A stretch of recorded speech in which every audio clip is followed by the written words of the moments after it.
Hey, peace and blessings, everybody. So today I have my pup here. So that's a little breathing you might hear, a little panting breathing she got going on. Um, but I wanted to talk to you all today about the victim's mindset. The victim's mentality. What do I mean when I say victim's mentality or mindset? I mean victim mentality or mindset means to me an individual that always blames others for their results unless it's a result that they desire. It's like, for example, if I make an A+ in school, or my grade point average is, I don't know what's the highest in that, but whatever it is, like when you just see well, or if you get certain degrees, or if you was in a race and you came in first, or if you played basketball or some kind of sport and you won, or I've even seen people who get pulled over by the police, and they may have told the police some lies or whatever, and they claim or feel that they talked their way out of that. So whenever you get a result that you want, then you give yourself the reward, you give yourself the benefit. But whenever you get a result other than that which you desire, other than that which you strove for, then it's the fault of something outside of yourself. It's the fault of him or her or this or that. Some people even go as far as to blame God when they can't find no one else or nothing else to blame. So that's what I really wanted to get into today, because, with E.M.E, Enlighten the Mind's Enterprise, I'm all about helping you find, helping you attain, helping you cultivate and protect your peace. Your peace of mind. Why? Because in that makes it a better society. In that is what improves our social health. And that is my objective. That is my goal. That is my desire. Is the world to be a better place in the ways that I just described. And so by being that, or in a way of doing that, it always starts with self.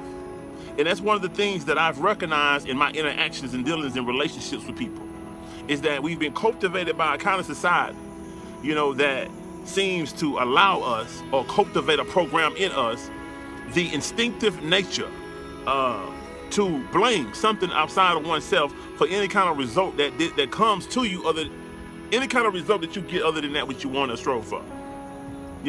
We have a kind of society that cultivates and programs in us through, even in the church house. Even when you hear motivational speakers, even in some of the workplaces, and definitely in the home, where you have an upbringing where the parent is not making you recognize your role in everything that you do. And when I say everything, of course, I don't mean that like in the literal sense. I don't mean like everything that happened to you is your fault. That's not what I'm saying. I know some of you, that's what you're grabbing on.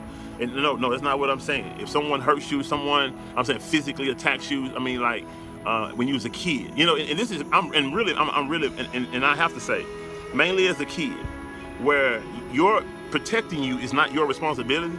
It's the responsibility of your parents or your guardians, or adults, period, no matter where you are. That's why I always tell kids, even in anti-bullying sessions, that it's not your responsibility to do what mom or dad say. Like, if someone hits you, you hit them back. I was told that too. And mom and dad, stop telling your kids that.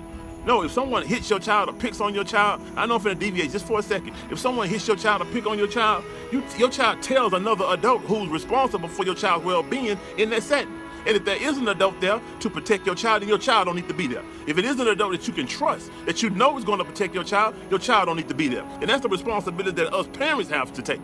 And a lot of times we don't want to take on those kind of responsibilities. Why? Because it's burdensome. It's hard, and it takes away from our freedom or time to do other things that we desire to do, other than parenting at times. We're not perfect, but at the same time, call it what it is. And this is what we're getting to right now in this conversation, is to call it what it is. It isn't to say you're the worst person in the world. It isn't to say you bad. It isn't to say that something, I want to say technically wrong with you. Everybody's flawed. Everybody's imperfect. Everybody's dealing with demons. Everybody's dealing with vices. Everybody is striving and trying to get it right, but because of our natural makeup of imperfection, even at your best efforts, you're not going to do everything right. So I need you to understand that claiming where you go wrong, first and foremost, claim your stuff first. Before you start pointing fingers, before you start saying it's him and that's him, and that's why you did this, that, and another. I done had so many sisters in my dealings in life that no matter how much truth I tell them, no matter how much I lay things on the table, right? They still find a way to make me the bad guy if it don't go the way she desired or wanted to go. if I don't act or do things the way she wanted to do. I've been in workplaces where individuals are too prideful to own up for their mistakes. And so because of their position, they feel like just because of their position, someone else should own up. I done had supervisors who done put the weight on me. I done been in schools where people don't, that instead of them not owning to the teacher not owning up to how she is inadequate or how he is inadequate as a teacher, they tell who your parent or something or the principal or some things that isn't necessarily the truth. You know how a person reenact a story and say what happened? But as they talk about it, they really see how silly or stupid it sounds. They really see how it isn't the way you're trying to make it to be as they talk about it. So what they do, so that they can get a certain reaction out of the person or a desired reaction out of the person, what they do is revise the story. They say words or use terminologies and things that doesn't accurately describe what had happened. And so they do that, though, in a manipulative sense to bring out of that person certain reactions or feelings, right, that puts them on their side. When I was incarcerated, and I'm gonna tell you, and the reason why I know, because when I was incarcerated, I used to do that with my mom. Because here's the thing, but in the sense that I done it in, it was a good sense because it wasn't me trying to cover up nothing. What it was, because I know how my mom is and I know how the system is. I know that when she got on the phone with me, how they'll downplay everything and make her think that everything is okay. I know my mom, so I used to have to word a letter in a way to get her heightened, to get her over heightened, so that when she calls, she ain't trying to hear that shit. You know what I'm saying? Because I know how the system operates. They're going to be in the wrong, but when your people get on the phone, they're going to be all diplomatic and professional and make it sound like they got everything under control. It's under investigation, this, that. And so I had to manipulate the situation a little bit so that I can produce a certain reaction from it. And that's what a lot of us do. A lot of us do that when we reenact the stories of our friends, families, and stuff like that about whatever happened. Whatever happened, whether you got fired, whether you got kicked out of school, whether you got into a fight, whether you had a wreck, whether you went to jail. I mean, whatever the case may be, a lot of the time, and I'm saying like 97, 98% of the time, most people are not going to tell a story exactly how it happened. In their mind, I can't say that you intend to manipulate. I can't say that. Maybe you just don't have a strong commandment of your words. And that's still your fault, though. You got to educate yourself and be more considerate and be more intelligent and be more responsible with how you use certain terminology. Because when you're talking to people, especially an educated person who are aware of terminology, the words you use mean exactly what it means to them. But when you're talking to someone who have vague idea and understanding of words, then whatever you say, they liable to misunderstand it or misinterpret it because of their lack of understanding of the terminology and word as well as your own, right? So at the end of it all, I want you to understand this here. The victim's mentality is one where your first reaction to results, to things that happen to you in life, is to blame, is to see what something else done to you instead of you seeing first and foremost how or what could you have done wrong. Have you ever noticed how sometimes if you have worked on a project, of course you're not a victim all the time, so have you ever noticed that if you worked on a project, and maybe some of you are a victim all the time, I don't know, but have you ever worked on a project where you would put something together, right? And you follow the instruction, you look at the instruction, you're putting something together, however it don't go together in the way that it's instructed, like the diagram say. So now in your mind, you instantly say, I must have done something wrong. I must have put something somewhere it didn't go, I didn't have this or that, or however, I done something wrong. So you're trying to, your first response to what you know you done, and you know you looking at the instructions, so your first thing, you're not gonna say, man, these goddamn instructions ain't right. That's not gonna be your first instruction. That's not gonna be your first response. Your first response is gonna be, okay, man, what I didn't get, what I forgot, or what I didn't do right.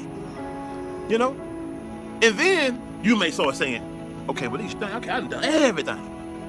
And it's not like this damn diagram. The diagram or the instructions is wrong. The manufacturing is wrong. Now you can blame some outside of that when you know your footing is right. But that's how you got to do everything in life. That's how you got to be about your dealings in life. Because life is people. So your experiences is other people.